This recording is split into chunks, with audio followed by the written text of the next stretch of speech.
ողորմելի, տգետ ու հակապետական։ Մենակ այս բառերով կարելի էր ամփոփել Ռոբերտ Քոչարյանի այսօրվա ծիծաղ առաջացնող հարցազրույցի մասին այս վիդեոն, բայց որոշեցի, որ ավելի մանրամասն կանդրադառնամ այդ հարցազրույցում հնչած մի քանի մեխային կետերի որպես այդպիսի։ Նախ պետք է արձանագրել, որ Քոչարյանն ինչպես եղել է վախկոտ, այդպես էլ շարունակում է մնալ վախկոտ ու հանրապետության երկրորդ նախարարը ուղղակի սարսափում է ազատ լրատվամիջոցների հետ հարցազրույց անելուց։ Այսօր Քոչարյանը հարցազրույց արել միայն իր անվան հետ փոխկապակցված ու տարբեր աղբյուրների հենց իրեն պատկանող լրատվամիջոցների հետ։ News.am, Politico.am, 5-րդ ալիք ու Երևան Today։ Այս լրատվամիջոցները տարբեր հրապարակումների պատկանում են կամ Քոչարյանին անձամբ, կամ Քոչարյանի մերձավորներին։ Միայն այս դեպքում է, որ Քոչարյանը պատրաստ է հարցազրույց տա առհասարակ, քանի դեռ լրատվամիջոցները պատկանում են կամ իրեն, կամ իր հետ փոխկապակցված անձանց ու հարցերը հնարավորինս մեղմ են ու կամ նախապես տրված են իրեն, որ նա պատրաստվի։ Հիմա հատ-հատ անցնենք նրա հնչեցրած ցնդաբանությունների վրայով։ Համար առաջին որպես դու հապկի ողնաշար երկիրը հետ դու հարաբերությունները փչացնում ես հետո ասում ես ապխիչով ախիթոք դու ինքն ասում ես սարի համար չեմ կրվել դեպքը պատահեց այդ սահմանի վերաբերյալ ասում ես հապկից չօգնես հապկ օգնելու համար ամենանդեպս պրոցեդուրա պետք է լիներ եւ 1-2 ամիս պետք է տևեր հիմա դու պետք է 2 ամիս կռվեիր որ նույնիսկ այդ պրոցեդուրայով հասնեի ինչ-որ մի բան անել դու եթե քո համար չես կռվում ոչ մեկը քո համար չի կռվել Մարիա Զախարովայի տեղական տեղապահը Հայաստանի Հանրապետությունում, օրինակ Կարա Քոչարյանը Մարիա Զախարովայի ինչ-որ տեղակալ աշխատի Հայաստանի Հանրապետությունում, ամեն ինչ անում է, որպեսզի արդարացնի Ռուսաստանի ու հապկի կեցվածքը, մասնավորապես սեպտեմբերյան դեպքերից հետո, որտեղ սեպտեմբերյան դեպքերի ժամանակ, կհիշեք, Հայաստանի Հանրապետության սուվերեն տարածքի վրա հարձակում էր տեղի ունեցել ադրբեջանական կողմից, ու հայ զինվորները իրենց կյանքի գնով փառք բոլորընկածներին իհարկե հայ զինվորները իրենց կյանքի գնով կռվել են Հայաստանի Հանրապետության սահմանների անառիկության համար, Հայաստանի Հանրապետության տարածքային ամբողջականությունը պաշտպանելու համար։ Քոչարյանն ասում է դուք չեք կռվել, հայերը չեն կռվել ու չգիտես ինչի հապկից օգնություն են ուզել։ Կատարյալ սուտ է, ու մեր նահատակները դրա վկան են։ Մեր զինվորները կռվել են սեպտեմբերյան մարտերի ժամանակ, ու Հայաստանի Հանրապետությունը, այո, հապկից պահանջել է կատարել իր դաշնակցային պարտավորությունները։ Բոլոր հոդվածներով հնարավոր դիմել է, բոլոր հնարավոր ձևերով դիմել է, ասել է գոնե քաղաքական հայտարարություն արեք։ Մի ամիս, ասում է, մի ամիս, 2 ամիս ժամանակ է պետք, քանի տարի է անցել։ Հապկը հայտարարություն արել է այդ դեպքերից հետո, ասել է քաղաքական հայտարարություն արեք, ասեք, որ տեղի է ունեցել հարձակում Հայաստանի տարածքի վրա, չի արել հապկը այդ հայտարարությունը։ Չի ընդունել հապկը այն փաստը, որ Հայաստանի տարածքի վրա եղել է հարձակում։ Ինչ վերաբերում է նրան, որ Հայաստանը ինքն է վատացրել հարաբերությունները Ռուսաստանի հետ, սա կատալ ապուշություն է։ 2013 թվականից, եթե չեմ սխալվում, գուցե 11 թվականից, Ռուսաստանը Ադրբեջանի հետ կնքել է $5 միլիարդ զենքի մատակարարման պայմանագիր։ Մի հատ խորացեք թվի մեջ էլի $5 միլիարդ զենքի մատակարարման պայմանագիր, որ այս թիվը լավ պատկերացնեք, Քոչարյանի ամենալավ տարիներին Հայաստանի ամբողջ ռազմական բյուջեն մեկ տարվա եղել ընդամենը $200։ $200 ա եղել ամբողջ բյուջեն, այսինքն դրա մեջ աշխատավարձ, սնունդ եւ այլն ու մի փոճուր մաս ինչ որ զենքի գնում երևի։ Ադրբեջանը $5 միլիարդ զենքի պայմանագիր է կնքել Ռուսաստանի հետ։ Այդ Հայաստանը ինչ ա արած եղել 2011-13 թվականներին։ Այդ էլ մենք չենք եղել իշխանության։ Այդ ինչ ա արած եղել Հայաստանը։ Չի կարելի այդքան ուղղակի ամեն ինչ անել սեփական երկիրը գցելու համար, չնայած այդ դեռ հարց է, թե որ երկիրն է Քոչարյանը համարում սեփական երկիր, բայց չի կարելի առնվազն ամեն ինչ այդ աստիճանի անել, որպեսզի արդարացնել Ռուսաստանը, չի կարելի ուրանալ հայ զինվորների, մեր նահատակների արյունը, որ թափել են Հայաստանի Հանրապետության սահմանների անառիկությունը պաշտպանելիս։ Ասել դուք չեք կռվել։ Ոնց չեն կռվել։ Նիկոլ Փաշինյանը Հայաստանի Հանրապետության ամենից հարուստ մարդն է։ Ես իրենից մի 10 անգամ 15 անգամ չգիտեմ որտեղ եմ, նույնիսկ ես մտաժ ալիդն։ Իսկ այս մի հիմարությունը մասնավորապես այն թեմային էր վերաբերվում, որ այսօրին շատ ակտիվացել ու շատ քննարկվում է այն ամբողջ ունեցվածքը, որ ունի Քոչարյանը, ու այն ամբողջ ունեցվածքի ծավալը, որ պահանջվում է Քոչարյանների ընտանիքից, մասնավորապես դա այս տեսք ունի, եթե քեշով արտահայտենք, այդ $200 միլիոն, որ հիմա պահանջում է դատախազությունը Քոչարյանից, այս տեսք ունի։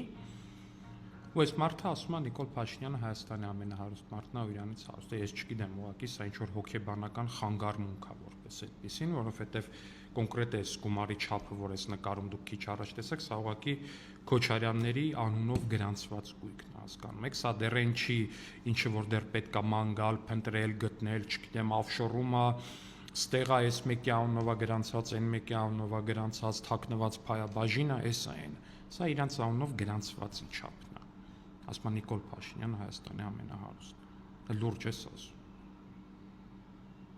Ավելի հիմար բան մտածելը որպես այդպեսին շատ դժվար էր։ Այդ տենց հարուստ է Նիկոլ Փաշինյանը, ԿՊԱ-ականներն են տենց հարստացած ու կոռումպացված, դրա համար է կնգած առավոտի ցիրիկու ֆեյքերով բանանում գրում, էս մի սուպերմարկետներից հանցնա իրանց, այն մի սուպերմարկետներից հանցնա իրանց, այն դեպքում որ նույնիսկ համարձակություն չունեք դա ձեր դեմքով ասելու, լավ իմանալով որ դա կատարյալ սուտ է ու դրա համար դատի են տալու, այդ դատը դուք պարտվելու եք։ Առավոտի ցիրիկու նստած ստեր են հորինում, տենց փորձելով մտածել, թե իրանք ինչ կանեին, ինչը կսեփականացնեին, ինչ մեթոդներով բան կանեին, դա փորձելով մեզ վերագրել։ Նիկոլ Փաշինյանի հայտարարագիրը բացած դրած է, Նիկոլ Փաշինյանը, եթե չեմ սխալվում, մի բնակարան ուներ Երևանում, որը վաճառել է ու դա ամբողջ ունեցվածքը Նիկոլ Փաշինյանի։ Քոպես 200 միլիոն չի, պարոն Քոչարյան, ընտանիքիդ պես 200 միլիոն չի, որ այդ ամբողջ Նիկոլ Փաշինյանի ունեցած այդ մի կվարտիրայում երևի բան կաներ։ Այդ եթե քեշի վերածեիր քո ունեցվածքը դժվար թե տեղավորվեր։ Ամոթա պետք ունենալ ուղղակի։ Բերեք այդ փողերը մուծվեք պետության։ Բերեք այդ փողերը հանձնեք պետությանը, որը որ թալանել եք Հայաստանի Հանրապետությունից։ Զախոման։ Հիմա իմ բանը առաջարկը դրալն է։ Այդ պետության կարելի է բան էս էմոջի սարքել էմոջի։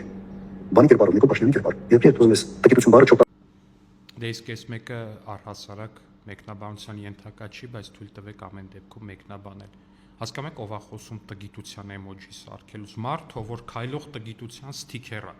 որ ինչ որ մեկը ժամանակին չգիտես խի դրել է Հայաստանի չաթում։ Այս սթիքերը ու այդ դնողին ենք ման գալի, որ բան անի, delete for all անի, որ ջնջվի այս չաթից առհասարակ այս տգիտության սթիքերը։ Հասկանում եք, սա մարդ է, ով 10 տարի եղել է Հայաստանի Հանրապետության նախագահ, ու ինչ-որ մի միջոցառման ժամանակ 2018 կամ 19 թվականին երիտասարդները խնդրում են, ասում են, պարոն Քոչարյան, արի ստորագրի մի լավ ուղերձ գրի մեզ, գրում է հաղթանակած երիտասարդություն ու տակը ստորագրում է, այդ նայեք քանի տառասխալ է անում հաղթանակած երիտասարդություն բառակապակցության մեջ։ Առավոտի ցիրիկու հաղթանակած լինելուց է խոսում, բայց այս մարդը հայերեն հաղթանակած բառը տառասխալներով է գրում, ուղղագրական տառասխալներով է գրում։ Եթե ֆեյլի ինչ-որ բան եք ուզում, եթե տենց ֆեյլի մարմնավորում կամ արձան կամ հուշարձան եք ուզում տենակ առհասարակ, նայեք Ռոբերտ Քոչարյանի դեմքին, որտեղ այս մարդը ֆեյլի մարմնավորումն ու խորհրդանշումն է իր ամեն ինչով։ Ու քանի որ այսօրին շատ է խոսվում մեդիա կայսրությունների ու մնացածի մասին, թե ինչ միլիոններ է ծախսում ընդդիմությունը մեդիայում իր լինելիությունը ապահովելու, կեղծ թեզեր մարդկանց մատուցելու վրա, ես ձեզ խնդրում եմ անպայման հավանեք իմ տեսանյութերը, բաժանորդագրվեք էջին ու կիսվեք նաև էջով ու տեսանյութներով։ Սա չափազանց կարևոր է ինֆորմացիոն հակազդեցության տեսանկյունից։ Կհանդիպենք։ Բարև ձեզ սիրելի հայրենակիցներ, քիչ առաջ մի քանի լրատվամիջոց տեղեկություն տարածեցին, որ իբր Բաղրամյան 26-ի շրջակայքում տեղի ունեցած պայթյունի պատճառը այն է, որ ինչ-որ շենքեր են կառուցվել եւ ճանապարհը փոքրացել է եւ այլը, բայց ուշագրավը ինչն էր, որ ինչ-որ մարդիկ, իբր ինչ-որ մարդիկ եւ ինչ-որ մարդիկ իրականում ես տեսանյութներ տեսա,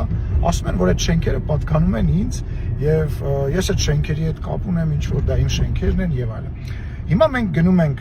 Բաղրամյան 26-ի շրջակայքում գտնվող այդ շենքերի մոտ, պարզելու արդյոք Ալեն Սիմոնյանը այդտեղ շենք շինություն ունի, թե չունի եւ վերջիվերջո ում են պատկանում այդ շենքերը այդտեղ կառուցվող։ Եթե այն սեփականատերերը, որոնք որ կտեսնեն այս իրական սեփականատերերը, ովքեր որ կտեսնեն այս տեսանյութը, ովքեր որ Բաղրամյան 26-ի շրջակայքում շինարարություն են անում,